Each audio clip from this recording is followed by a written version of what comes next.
Donc, bonsoir à toutes et tous. Donc David Riemann, député de Guyane, l'un des deux. Le deuxième, il va décoller là, pour arriver tout à l'heure.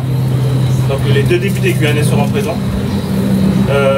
Donc à l'appel de Marcelin et de Jean-Philippe, en tout cas nous on a répondu présent pour faire ces travaux-là, dans ces assises populaires, pour apporter des réponses concrètes aussi à la réalité de la vie chère dans nos territoires respectifs. Après moi je pense que j'ai une particularité par rapport à force de parler avec Jean-Philippe. Moi j'ai fait l'effort de venir, de bloquer quelques jours, de venir en Martinique. C'est pas pour faire ce qui a déjà été fait, c'est pas pour répéter ce qui a déjà été dit, c'est pour finaliser les choses.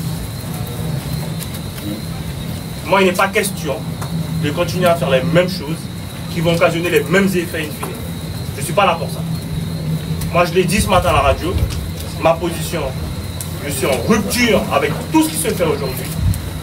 Soit on a la capacité à bouleverser les choses et à proposer des choses concrètes qui sont liées avec nos pays respectifs, ou soit on se tait et on monte à la maison. Mais pour ce faire, et moi je suis clair là-dessus, c'est la même chose que j'ai dit chez moi aussi, nous devons aussi dans nos pays changer, évoluer.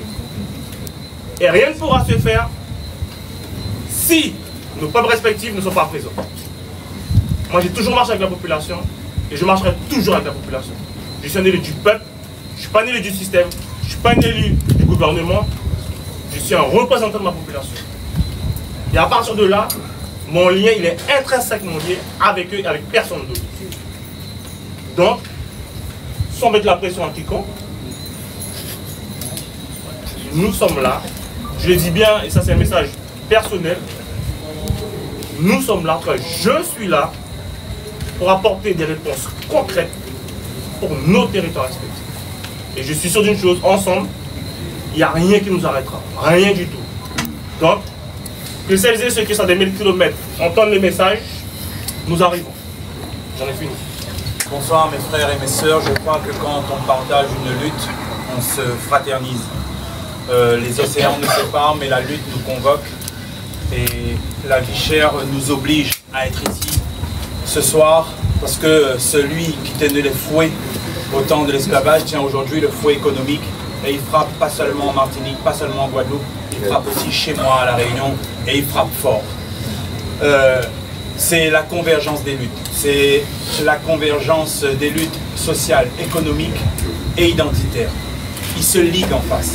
Ils sont ligués. Et le fait que le président ait remis une médaille à ce bonhomme, c'est nous montrer à quel point ils sont ligués. Donc il nous appartient à nous maintenant de se liguer. Et rapidement, je ne vais pas être très long, parce que c'est demain qui est le plus important.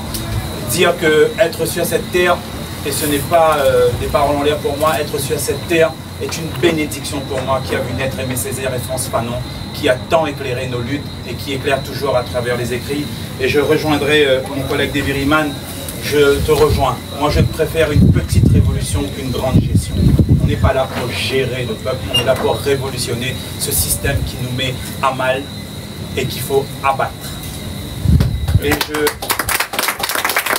Merci. Donc, bonjour à toutes et à tous. Déjà, évidemment, je veux me joindre aux remerciements pour l'invitation de Jean-Philippe Miller et de Marcelin Nadeau aux côtés du RPRAC et dire que c'est un honneur d'être aujourd'hui en Martinique. D'abord parce qu'aujourd'hui est un grand jour pour la liberté et je veux commencer peut-être par décentrer un peu notre discussion sur ce qui, je crois, a des liens avec ce que nous sommes en train de vivre et le travail que nous avons à faire ici. C'est qu'aujourd'hui est un grand jour pour la liberté parce que Rima Hassan et un autre militant de la flottille pour la liberté qui tentait sans armes, pacifiquement, légalement, de briser le blocus de Gaza, ont enfin été libérés et sont revenus en France avec une place de la République qui était pleine de monde à craquer et avec deux des militants auxquels nous pensons évidemment très fort, qui sont toujours emprisonnés dans les geôles de Netanyahou et dont nous espérons le retour le plus rapide, avec toujours en tête l'idée qu'il faut plus que jamais garder les yeux sur Gaza et arrêter de toutes nos forces le génocide en cours, alors que des milliers de citoyens en Afrique du Nord sont en train de marcher, d'être dans des véhicules pour faire une caravane humanitaire, pour eux aussi tenter de briser le blocus humanitaire à Gaza. Et puis aujourd'hui est un autre grand jour pour la liberté et surtout un grand jour aussi contre la répression que mène Emmanuel Macron contre le peuple et contre les peuples depuis qu'il est président de ce pays.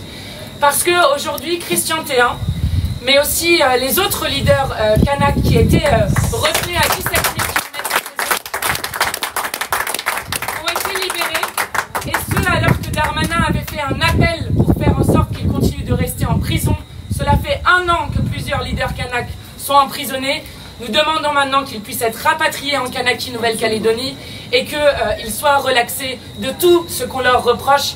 Car là encore, s'il y a un responsable à la situation qui a causé 14 morts en Kanaky, Nouvelle-Calédonie, c'est l'État et uniquement l'État par le passage en force qu'il a occasionné.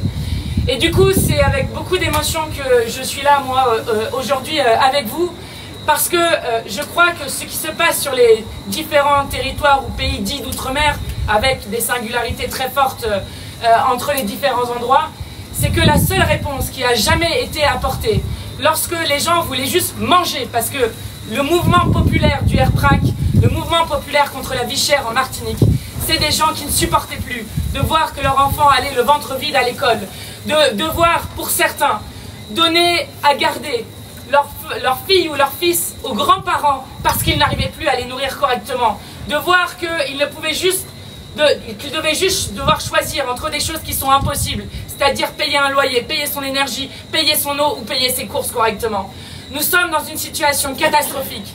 Et quelle est la réponse de l'État et de la Macronie à chaque fois? C'est encore et toujours la répression. L'instrumentalisation judiciaire avec la répression des militants. Rodrigue Petitot en sait quelque chose.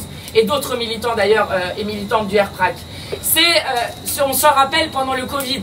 Alors que les Guadeloupéens étaient en train de manifester pour avoir accès à l'eau, droit fondamental humain reconnu grâce à la Bolivie, depuis 2010 à l'ONU, c'est le GIGN et le RAID qui ont été envoyés. Et contre le mouvement populaire contre la vie chère, c'est les CRS qui n'étaient pas venus depuis 1959 qui sont revenus en Martinique. Tout cela est insupportable et donc moi la principale raison pour laquelle je suis là, en plus de travailler, d'écouter, c'est d'abord parce que je trouve que les assises populaires contre la vie chère sont une magnifique démonstration démocratique à l'heure où on est en train d'écraser la représentation nationale et l'Assemblée nationale, à l'heure où on n'écoute plus personne si ce n'est pour passer en force à chaque fois et passer par la force, et que dans une démocratie, c'est insupportable de fonctionner comme ça. Et je le dis, les peuples auront toujours raison, et vous avez ici un grand écrivain qui s'appelle Patrick Chamoiseau, qui a écrit cette très belle chose que je dirais en conclusion, qui dit « La liberté est la seule charge qui redresse bien le dos ».